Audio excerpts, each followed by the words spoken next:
दोस्तों fisherman world news channel में आप सभी का स्वागत है। आज दोस्तों मैं ऐसे विषय पर आप लोगों को मैं एक चर्चा करवाने जा रहा हूँ या दिखाने जा रहा हूँ कि आप लोग देखेंगे गोरखपुर का जो है जनजीवन बिल्कुल बीमारियों के कगार पर खड़ा है। और यहाँ जो लोग बैठे हुए हैं गोरखपुर को जनता को बीमारियों से बचाने के लिए बैठे हैं। और ये बीमारी यूँ कहा जाए जो रामगढ़ झील है ये बिल्कुल एक गंदा पानी हो गया है। और गंदा पानी होने की वजह से जो गोरखपुर के अंदर तमाम जैसे कैंसर की बीमारी, फेफड़े की बीमारी यूँ कहा जाता कि हो रहा है।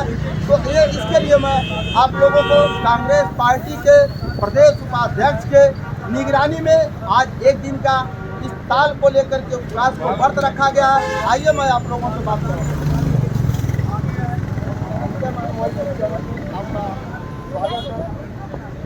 आज आप यहाँ पर भूख हड़ताल के लिए बैठे हुए हैं, तो क्या विषय लेकर के बैठे हुए हैं?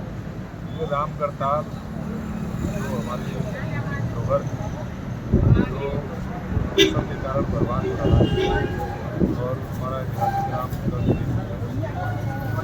ऐतिहासिक भौगोलिक और प्राकृतिक महत्व इलाके की वजह और ये लगातार सरकार की उपेक्षा के कारण, लगातार स्थानीय प्रशासन की उपेक्षा के कारण ये बर्बाद हो रहा है। सबसे रोज रामगढ़ ताल भर रहा है।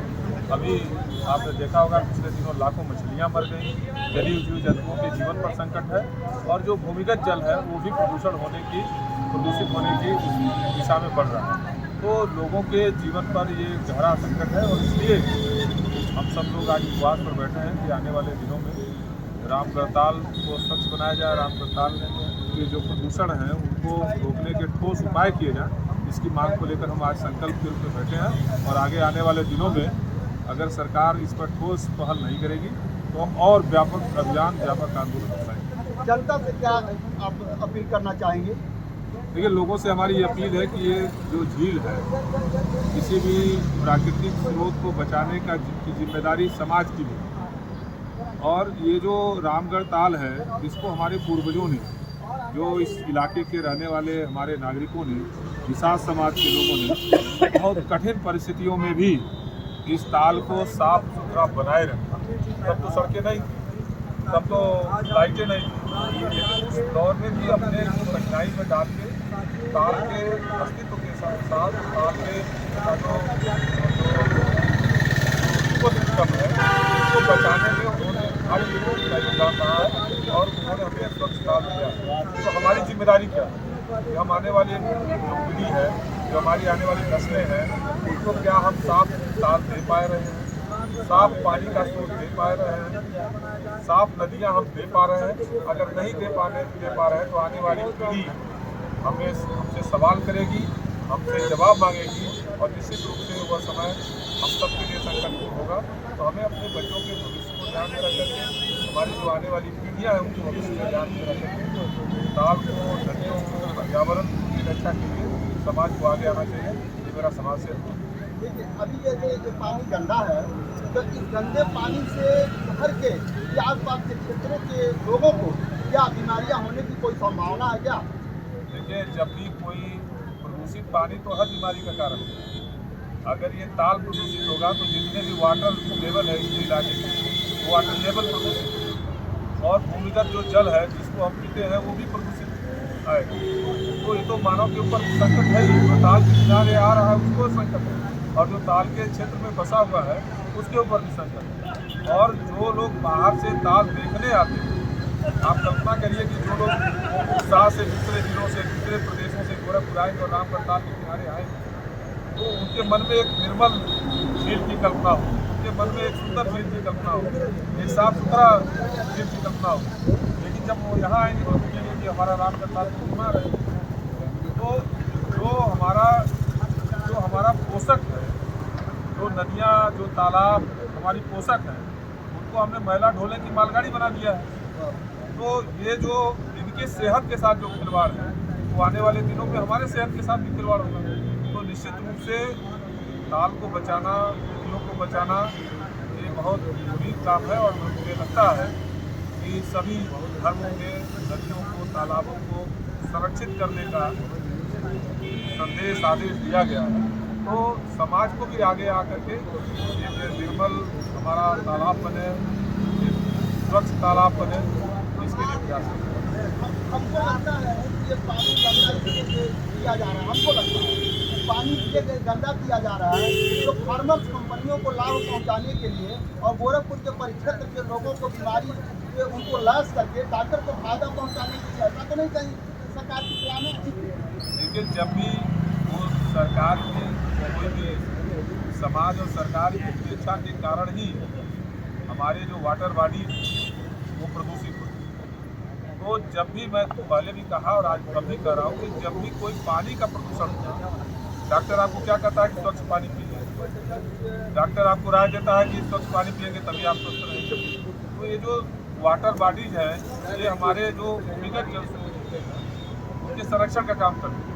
अगर ये ताल सूख जाए तो ये इलाका ड्राई हो जाए, तो कोई अगर पानीदार इलाका है तो उसमें सहयोग, उसमें भूमिका किसकी? जो हमारे तालाब हैं, जो हमारी नदियाँ हैं, जो छोटे बड़े जो वाटर बॉडीज हैं, उनकी भूमिका होती है कि हम आज इस पानीदार इलाके में उत्तर प्रदेश में रहते हैं। तो क्यों है पानीदार, क्यों है? क्योंकि हम हिमालय की तलहटी में हैं और लगातार इसके नदियों का चेन है, तालाबों का चेन है। तो अगर वही प्रदूषित हो जाएगा तो हमारा जो पीने का पानी है वो भी प्रदूषित होगा और हम बीमार होंगे, हमारा जीवन संकट में होगा। और इसीलिए कहा जाता है कि हमारी जो नदियाँ हैं, जो तालाब हैं, उनकी सेहत की चिंता करना भी उनके लड़कों की जिम्मेदारी है। तो ये जो मनुष्य है, ये नदियों जो है, जो तालाब है, उनके लड़के हैं, तो माँ के सेहत की चिंता कौन करे? लड़कों को करना चाहिए और इसलिए समाज को आगे आकर के इनको बचाने का अभियान। जैसे ये गोरखपुर के चारों तरफ जो है नदी है और चारों तरफ गोरखपुर के चारों तरफ पूरा जो गंदा पानी गिर रहा है, गिर रहा ऐसा हम लोगों के माध्यम से देख रहा हूँ। तो ये जो पानी गिरा पूरे गोरखपुर इस समस्या से ग्रस्त है। ये पूरा देश और पूरा विश्व इस समस्या से ग्रस्त है। गोरखपुर तो है ही है, हम लोग गोरखपुर रहते हैं तो हम लोग इस परिक्षेत्र में देखते हैं। दरअसल हमारी संस्कृति क्या है, हम गांधीय संस्कृति को मानने वाले लोग हैं। गंगा एक नदी नहीं, हम अपने हैंडपम्प के पानी को भी जब निकालते हैं तो हम कहते हैं गंगा जी नहीं। तो अगर छोटे पानी के टैंक को भी अगर कोई बच्चा गंदा करता है तो पहले गाँव में लोग पूछते थे गंगा जी खराब हो। तो गंगा कोई एक नदी नहीं, दरअसल हमारी संस्कृति है और उस पर हमला हो रहा है। तो ये भौतिकवाद है जो हम आधुनिकता की ओर में दौड़ रहे हैं, तो उसमें अपने जो जीवन के आधार तत्व है उसको हम मार रहे हैं।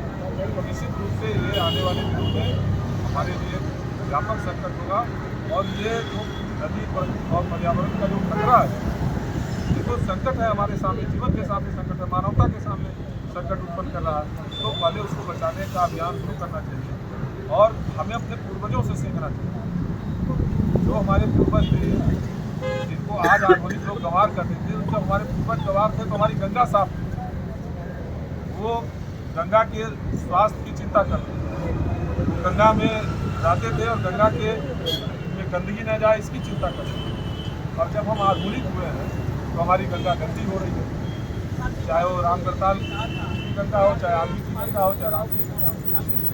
अगला जैसे मान लिया कि आप उपवास कर रहे हैं, सरकार आपकी बात को नहीं, तो आगे क्या आपका विचार है, किस आधार पर आप? ये स्थानीय प्रशासन उत्तर प्रदेश के मुख्यमंत्री भी इस बात को जानते हैं और हम लोगों के संघर्ष को, नदियों के संघर्ष को लेकर जानते हैं।